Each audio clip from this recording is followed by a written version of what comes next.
Good morning. It's good to be together this morning. I appreciate the time that we've been able to spend in worship together. I have to say that I missed being with you last week, but appreciate Jeff for stepping in and presenting a great lesson on the parable of the sower. I know that you were blessed by that. I was blessed to be able to go back and listen to a recording of it. Thankful to have a congregation of such faithful and capable individuals who serve the Lord with all of their hearts, not just on the first day of the week, but throughout the entire week. We're going to be in Jonah chapter 1 this morning. If you have your Bibles and would like to follow along, turn with me to the Old Testament book of Jonah, Jonah chapter 1, and we're going to be looking at the first 3 verses of that chapter. Jonah chapter 1, verses 1 through 3. Perhaps you're familiar with the news commentator Dan Rather. I believe he's about 99 years old now, but when he was working as a news commentator, he would ask himself a very specific question that kept him focused on what he was supposed to be doing. He would actually take this question and every single day write it on 3 slips of paper. 1 slip of paper he would put in his pocket, 1 slip of paper he would put in his billfold, 1 slip of paper he would put on his desk so that regardless of where he was, he could read it and remind himself of it. Here's the question that he would write on those 3 slips of paper. Is what you are doing now working towards the purpose of this broadcast? That's a question that would help him reflect. If he asked himself that question and the answer was yes, this is working towards the purpose of this broadcast, then he would continue to do it. But if he asked himself this question and he answered it saying no, that what I'm doing right now is not working towards the purpose of this broadcast, then he would immediately stop doing it. It kept his eyes on his purpose. It kept his eyes, his sights on what he was supposed to be doing. As the title of our lesson this morning suggests, God has a purpose for us. When I say that God has a purpose for us, I feel the need to qualify that just a little bit. When I say that God has a purpose for us, I'm talking about those who are Christians, those who have been saved by the grace and mercy of God. This purpose that we're going to be talking about over the next few minutes is not necessarily for those who are outside of Christ. This is a purpose for those who are inside of Christ. God has a purpose for us. Isn't that exciting? We're talking about God, who is the creator and sustainer of the universe. He has a purpose for your life, and He has a purpose for my life. As we begin to try to wrap our minds around that indescribably amazing idea, perhaps we need to ask ourselves a question that's similar to the question that Dan Rather would ask himself. So he would ask the question, is what you're doing now working towards the purpose of this broadcast? Maybe as we study this morning, we could reflect on the question, is what we are doing right now working towards the purpose of God for our lives? That regardless of what we find ourselves doing on a daily or a weekly basis, whether I'm at work or at home, whether I'm at school with friends, involved in some kind of hobby, whatever I find myself doing throughout the week, am I constantly and consistently working towards the purpose of God for my life? Are you constantly and consistently working towards the purpose of God for your life? Let's take that question and allow it to sit in our hearts, allow it to sit in our minds as we turn to the first 3 verses of Jonah chapter 1. So you look at the first 3 verses of Jonah chapter 1, and God has a very specific purpose for the prophet Jonah. I believe when we look at that, when we think about God's very specific purpose for Jonah, we're able to learn at least 6 things about His very specific purpose for us. The first idea that we need to consider, the idea on which all of our other points are going to be built, is this one, that the purpose of God is missional. You look at Jonah chapter 1, verses 1 and 2, and you learn that God's purpose for our lives is that we live on mission. Look at chapter 1 and verse 1. The Bible says, "Now the word of the Lord came to Jonah, the son of Amittai, saying," that phrase, "the word of the Lord came to," fill in the blank, saying, that's a phrase that's used commonly throughout both the major and the minor prophets. There are actually several prophetic books in the Old Testament that begin in this exact same way.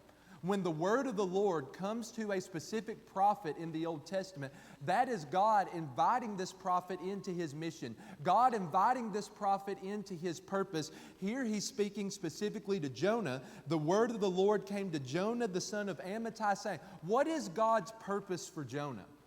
What is God's mission for the prophet Jonah? Look at chapter 1 and verse 2. Arise, go to Nineveh, that great city, and call out against it, for their evil has come up before me. When you think about the purpose that God presents to Jonah in chapter 1 and verse number 2, this purpose is not abstract. This purpose is not subjective. Jonah's not having to take a bunch of loose ends or a bunch of puzzle pieces and put them together in order to discover God's purpose for his life. God's purpose for Jonah is not for his own advancement. It's not for his own success. It's not for his own enjoyment. And it's not for his own comfort. God's purpose for Jonah was missional. Arise, go to Nineveh, call out against that city, for their evil has come up before me. See, here we have the city of Nineveh. The city of Nineveh was a very important city within the leading world empire at the time, the empire of Assyria. It wasn't the capital city of Assyria. That's going to come a little bit later. But it was a very important, very significant city within the dominating world empire at the time. We read in chapter 1 and verse 2, what does God call the city of Nineveh? He calls it a great city. If you skip over to chapter 3 and verse number 3, Nineveh is not just a great city, but it's an exceedingly great city, so great that it's a 3 days journey in breadth. In Jonah chapter 4 and verse 11, we learn that there are 120,000 persons living within this city. Now, by modern standards, that's not a very large city, but by ancient standards, that was certainly a metropolis. The city of Nineveh was great in so many different ways. One way that it was great was its sin. Arise, go to Nineveh, call out against it, God says, for their evil has come up before me. It seems that the sin of the city of Nineveh had reached the point where divine judgment and divine punishment was necessary. Perhaps they had reached the point that we read about in Genesis 19, 24 and 25. Sodom and Gomorrah became so sinful that the Lord destroyed the cities, raining down sulfur and fire from out of heaven. It seems that Nineveh had reached that point. So what is Jonah supposed to do? God's purpose for Jonah can be summed up in 3 Hebrew words. It's 4 words in our English translations. Arise, go, and call out. Jonah, I want you to get up, arise, go from where you are to the city of Nineveh and call out against this city because their evil has come up before me. Again, notice that God's purpose for Jonah, it wasn't abstract, it wasn't subjective. He didn't have to search to figure out what it was. It wasn't for his own personal advancement, success, enjoyment, or comfort. God's purpose for Jonah was missional. And I believe that the same thing is true for us. What is God's purpose for your life? What is God's purpose for my life? That purpose is missional. I believe that Jesus summarizes it well in Matthew chapter 28, verses 18 through 20, oftentimes called the Great Commission. Jesus came and said to them, all authority in heaven and on earth has been given to me. When we recognize the authority of Jesus in our lives, what are we going to do? Well, look at verse 19. Go therefore and make disciples of all nations, baptizing them in the name of the Father and of the Son and of the Holy Spirit, teaching them to observe all that I've commanded you, and behold, I'm with you always to the end of the age. Jesus' purpose for our lives is not abstract. It's not subjective. It's not hard to figure out. Jesus' purpose for our lives, we don't have to take a bunch of puzzle pieces and put them together to try really hard to discover exactly what it is. Jesus' purpose for our lives is not for our own enjoyment. It's not for our own personal success or advancement. It's not for our own comfort in any way. Jesus' purpose for us is missional, that we make disciples of all nations. You look at how that word disciple is used throughout, especially the Gospels. It paints a very clear picture of what a disciple is supposed to be. For instance, Matthew 10, 24 and 25, a disciple is not going to be above his teacher, but instead a disciple is going to become like his teacher. Disciples of Jesus are going to live like Jesus. They're going to walk in Jesus' footsteps. You find the position of a disciple in Luke chapter 10 and verse 39, sitting at the Lord's feet and listening to His teaching. A disciple is one who's going to be willing to bear his own cross and come after Jesus, Luke 14, 27. A disciple is one who is willing to renounce all that he has in order to follow Jesus, Luke 14, 33. A disciple is one who is going to abide in Jesus' word. John 8 and verse 31, if you abide in my word, then you are truly my disciples. What is Jesus' purpose for us? Well, first and foremost, Jesus' purpose for us is to be disciples. To be that kind of person. To live that kind of life that we saw over the last several slides. To be like Jesus, to follow Jesus, to renounce all that we have in order to follow in Jesus' footsteps, to abide in Jesus' word. You can't give to other people what you don't have yourself. Jesus' purpose for us is, number one, to be disciples, but then number two, to make disciples. Jesus wants us to be disciples who make disciples of all nations. And it's pretty awesome that Jesus doesn't just tell us to make disciples. He tells us exactly how to do it in Matthew 28, verses 19 and 20. There are 3 steps in making a disciple. Do you see them? First, He says you have to go. What did God tell Jonah in Jonah chapter 1 and verse number 2? Arise, go to Nineveh. Jesus says if you're going to make a disciple, you have to go. Number 2, you have to baptize them in the name of the Father, the Son, and the Holy Spirit. You can't be a disciple according to Jesus unless you have been baptized. In fact, baptism is the point at which we become disciples of Jesus. And then verse 20, we continue to teach them to observe all that Jesus has commanded. This is the foundational point of everything else that we're going to say as we walk through this text over the next few minutes. The purpose of God for us is missional. It's not abstract. It's not subjective. It's not for our own enjoyment or advancement or comfort or success. God's purpose for us is that we live our lives on mission. That we will be disciples, first and foremost, who make disciples of all nations. And so let's dive a little bit deeper into that. Number 2, the purpose of God is commanded. You look at chapter 1 and verse 2, we said that we could sum up God's purpose for Jonah in 3 Hebrew words: to arise, to go, and to call out. You look at the original language, you look at the original Hebrew, those 3 words are imperatives. Those 3 words are commands. So in other words, when God comes to Jonah and says, this is my purpose for you, He's not requesting for Jonah to be a part of His purpose. He's not asking Jonah to be a part, to participate in His purpose. He's not throwing a bunch of options in front of Jonah and saying, pick which one of these you like. Either any of these will fulfill the purpose that I have for your life. Jonah, here's something that you can do in your free time whenever you have the time to get around to it. The purpose of God is commanded in chapter 1 and verse 2. Arise, go to Nineveh. Call out against that city, for their evil has come up before me. That is a command that Jonah could either be obedient to, or that's a command that he could be disobedient to, and we're going to see what he does in just a few moments. The purpose of God is commanded. That's true for us as well. You go to Matthew chapter 28 and verse number 19, Jesus tells us to make disciples of all nations. You look at the original language, can you guess what kind of word, what kind of phrase that word make disciples is? Just like Jonah 1 and verse 2, it's an imperative. It's a command. Jesus in Matthew 28 and verse 19 is not asking us whether or not we want to be a part of His purpose.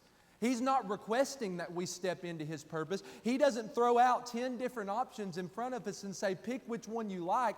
Any of these 10 options are going to fulfill my purpose for your life. He's not giving us something that we can do in our free time if we have some spare time throughout the week. The purpose of Jesus in Matthew 28 and verse number 19 is commanded. It's a command that we can either be obedient to, or it's a command that we can be disobedient to. Let's be honest.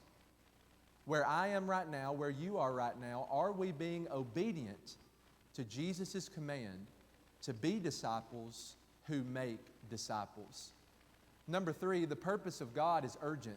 when you look at chapter 1 and verse number 2, those three commands, arise, go, and call out, God is demanding immediate action. He's not coming to Jonah and saying, hey, I want you to do this, but just do it on your own timetable. If you have any time throughout the week, just try to fit it in. Oh, Jonah, this is a busy time for you? I didn't realize that your life is so busy right now.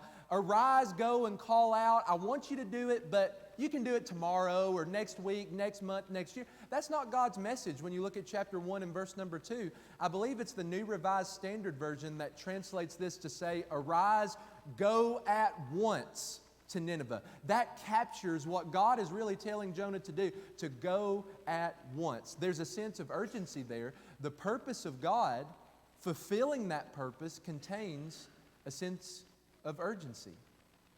I'm thinking about my roommate in college.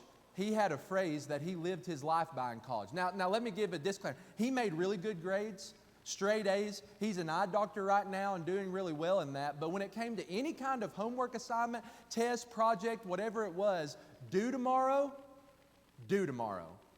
See some people shaking their heads. You've heard of this before. Maybe you've lived by this phrase before. But if it's due tomorrow, then I'm not going to worry about it today. I'll just do it tomorrow. My question is, do we ever have that kind of mindset when it comes to God's purpose for our lives? Oh, I can't do it today, so I'll do it tomorrow. Next week, next month, next year, whatever it might be. I see what Jesus' purpose for my life is, to go and make disciples of all nations, but my life is so busy right now, and I have all these things going on, and I have all these loose ends, so let me take care of that, and eventually I'll get around to it when it's convenient for me. When we think about God's purpose for our lives, we should have a sense of urgency. You know what happens when we don't have a sense of urgency when it comes to God's purpose of being and making disciples? We lose out on souls.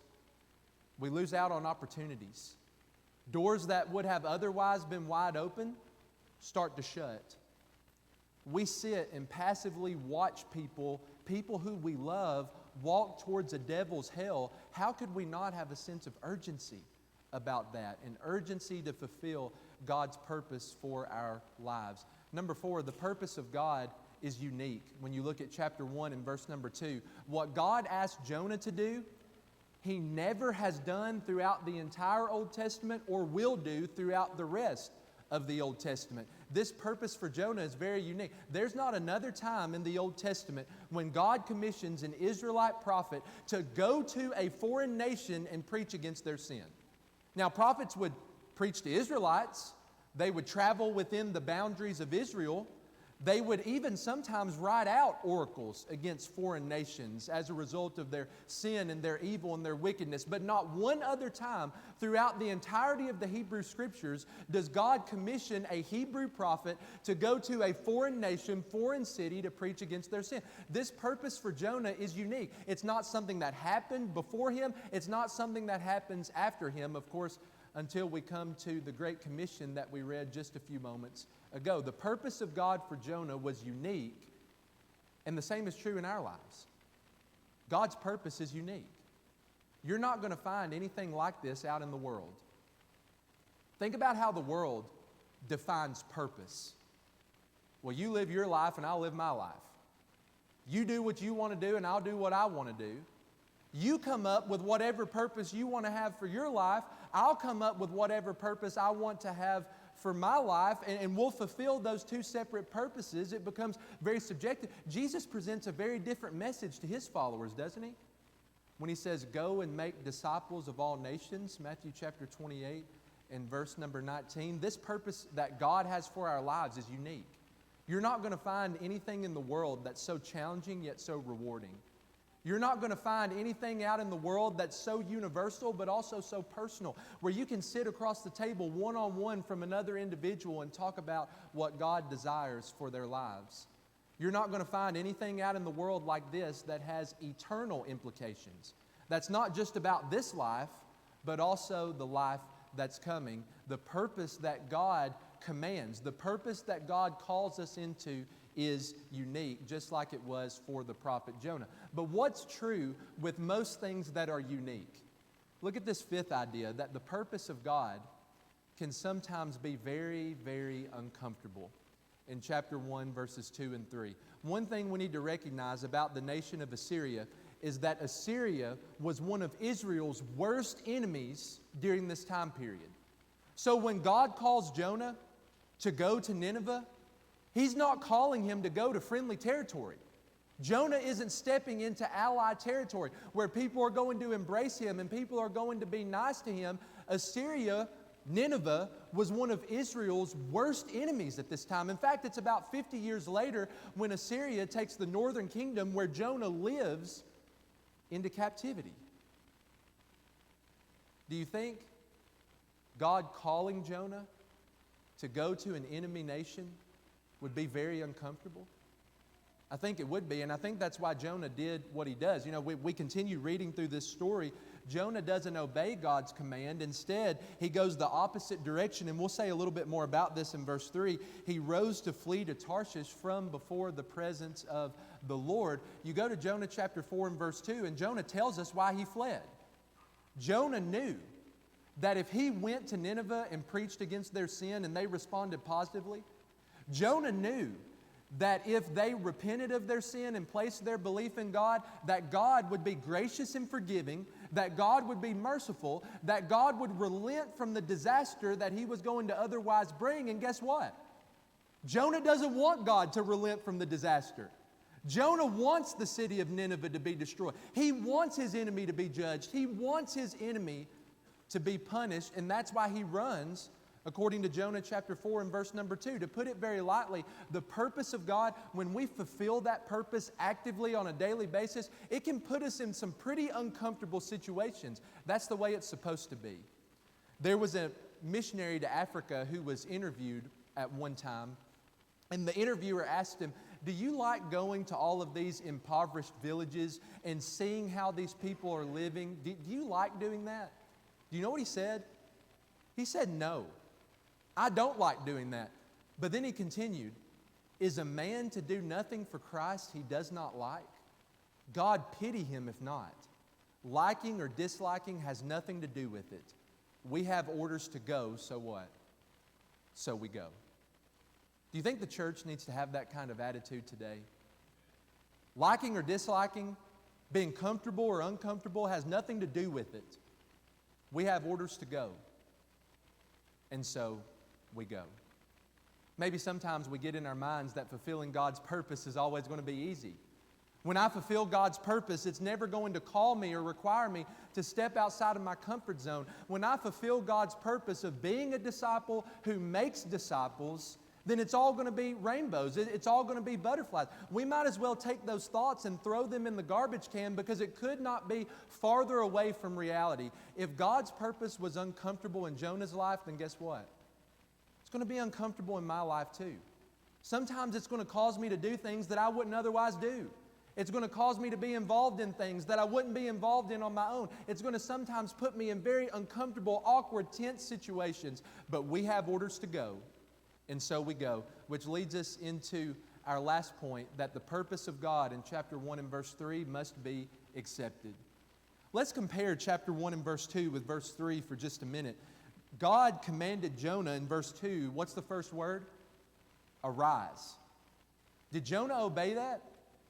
Look at chapter 1 and verse 3. But Jonah rose. God said, arise. Jonah rose. And so we might be tempted to think that Jonah is going to fulfill what God told him to do. He's going to obey God with no problem. But then you keep reading in verse 2, arise, go to Nineveh. Then look at verse 3. But Jonah rose not to go to Nineveh, but to flee to Tarshish from the presence of the Lord. Instead of going about 500 miles northeast to the city of Nineveh and doing what God told him to do, he made the decision to go down to Joppa, to get on a boat, to attempt to sail thousands of miles to the city of Tarshish, which was to the west, the exact opposite direction of where God told him to go. Did you notice in chapter 1 and verse number 3 the emphasis on Jonah went down? It's stated twice in just that one verse that he went down to Joppa, gets on a boat. Then what does he do? He goes down into the boat. That's not just telling us what Jonah is doing in his person. That's telling us what Jonah is doing spiritually, what Jonah's relationship with God looks like. Instead of fulfilling God's purpose, Jonah is going down spiritually because he did not accept God's purpose for his life. Instead, he chose to reject God's purpose for his life because he wants his enemy to be judged. He wants his enemy to be destroyed. Instead of going in the direction that God wanted him to go and fulfilling God's purpose, he went in the exact opposite direction in chapter 1 and verse 3 to flee from God's presence and to flee from God's purpose. What do we learn from that? That the purpose of God must be accepted. I don't know how many of us in here like to play golf. I know that there's several. Golf was originally invented in Scotland. Back in the 1800s, there was a Scotchman who was introducing the game of golf to President Ulysses S. Grant. Got the ball on the tee, stood with the club in his hands, got in his stance, brought the club back, swung it as hard as he could. Now don't laugh at this because anyone who's tried to golf has done this. Instead of hitting the ball, he hit the ground. Dirt went flying everywhere. Even flew into President Grant's beard. A little bit embarrassed, composed himself, lined it up again, brought the golf club back, swung it as hard as he could. Once again, missed the golf ball, dirt went everywhere. After 6 more swings, that little white ball was still sitting on top of the tee. President Grant leaned over to one of his advisors standing next to him and said, I see that there's a fair amount of exercise to this game, but I fail to see the purpose of the ball. I guess he would if it's still sitting there after about 8 swings. Here's my question. Are we failing to see God's purpose for our lives? Are we failing to see, to appreciate, and to live out God's purpose and God's mission on a daily basis? Are we like Jonah? When we hear God's purpose, we run in the opposite direction. Instead of going and doing what God commands us to do, we flee from before His presence. We flee from His purpose. Instead of being like the prophet Jonah, may we be like the prophet Isaiah. When in Isaiah chapter 6 and verse 8, God asks the question, whom shall I send? Who's going to go for us? God has a mission to be fulfilled. He has a purpose to be fulfilled. Who's going to go? Isaiah is the one who steps up, raises his hand, and says, here I am, send me. Are you like Jonah? Or are you like Isaiah? Are you running away, fleeing from God's presence and fleeing from God's purpose? Or when God asks the question, who's going to go? I'll raise my hand. I'm going to go. Here I am, send me. God's purpose must be accepted. I hope that this is a thought that excites you. I hope that this is a thought that gives you fulfillment and purpose as you live your life on a daily basis. God has a purpose for your life. The creator and sustainer of the universe has a purpose for us, and that purpose is missional. That purpose is that we will go and make disciples of all nations, baptizing them in the name of the Father, Son, and Spirit, and teach them to observe all that Jesus has commanded. That's not optional. If you have chosen to be a follower of Jesus, this purpose is being commanded. This purpose is urgent. This purpose is unique. There's nothing like it in the world. Sometimes it can be really uncomfortable, but it's a purpose that must be accepted. Are we choosing by our own free will to accept God's purpose for our lives? Here's the question. Is what we are doing right now working towards the purpose of God for our lives? If not, then why not? If we can help you with that, we'd love to. If you're not a disciple, we'd love to help you with that as well, as together we stand and sing.